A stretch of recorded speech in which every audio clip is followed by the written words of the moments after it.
Welcome to Sri Nagu vlogs. ఈ రోజు మా పెరట్లో ఉన్న ఒక చెట్టును చూపించబోతున్నాను. ఫస్ట్ మీరైతే చూసి ఇదే చెట్టు అయితే గెస్ చేయండి. చెట్లు పువ్వులు పసుపచ్చగా భలే అందంగా ఉన్నాయన్నమాట. చాలా రోజుల నుంచి ఈ వీడియో తీద్దాం అనుకుంటున్నాను కానీ కుదరట్లేదు. ఇది మనందరం ఇళ్లలో తప్పనిసరిగా వాడే ఒక వంట సామాగ్రికి సంబంధించిన చెట్టు. చెప్తున్నానులేండి ఎందుకులే కానీ.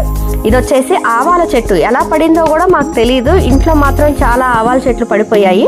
ఫస్ట్ ఏవో పిచ్చి చెట్లు అనుకున్నాము. తర్వాత ఇలా అందమైన పువ్వులు పూస్తా ఇప్పుడిప్పుడే చిన్న చిన్న కాయలు వస్తున్నాయి అనమాట. వాటి పువ్వులు పోయిన తర్వాత ఇలా కాయలు గుత్తులుగా చెట్టు మొత్తం కాయలే కనిపిస్తాయి. ఇవి వాటి చెట్టు మీద ఎండిపోతా ఉన్నాయన్నమాట. అంటే ఫస్ట్ గ్రీన్ కలర్లోకి వచ్చి తర్వాత ఎల్లో కలర్లోకి వచ్చి ఎండిపోతున్నాయి. తర్వాత వీటిని మనం కొట్టేసుకుంటే గింజలు వస్తాయి. ఈ ఆవాల గింజలు మా ఇంట్లోనూ మా ఎదురమ్మాయి వాళ్ళ ఇంట్లో కూడా పడినాయి. అసలు ఎవరు తెచ్చి పడేశారో ఎట్లా పడేశారో కూడా మాకే తెలియట్లేదు. చెట్లు మాత్రం చూడడానికి ఎంత అందంగా ఉన్నాయంటే పువ్వులు. ఈ పువ్వులు చూస్తుంటేనే అలా చూడాలి అనిపించే అంత అందంగా ఉన్నాయి. చిన్నోడే ఎప్పుడో ఇంట్లో ఉన్న ఆవాలను తీసుకెళ్ళి అలా పెరట్లో పోసుంటాడు. ఊరికి ఇవి చిన్నగా ఉన్నాయి, అమ్మ కూరల్లో ఇస్తుంది ఏంటో అనుకొని ఉండొచ్చు అనమాట. ఫస్ట్ వీటిని చూసినప్పుడు చెట్లు వస్తున్నప్పుడు పిచ్చి చెట్లు లాగా ఉన్నాయి, ఏంటో తీసేద్దాము అని చెప్పేసి అనుకున్నాము. ఇక్కడ మిరప టొమాటో పెట్టామన్నమాట. వాటి మధ్యలో ఇవి ఎందుకు తీసేద్దాం అనుకున్నాము.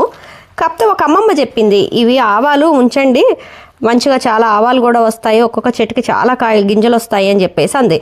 సరేలా అని అలా ఉంచాం. కానీ ఇప్పుడు చిన్నగా కాయలతో పాటు సన్న పురుగు కూడా పడుతుందన్నమాట. ఇంక ఈ చెట్లు తీసేయాల్సి వచ్చేలాగే ఉండింది. చూడటానికి పువ్వులు ఆకులు మాత్రం చాలా అందంగా ఉన్నాయి. గుత్తులుగా కాయలను కూడా చూస్తుంటే భలే అనిపిస్తుంది. Please like, share, subscribe my channel.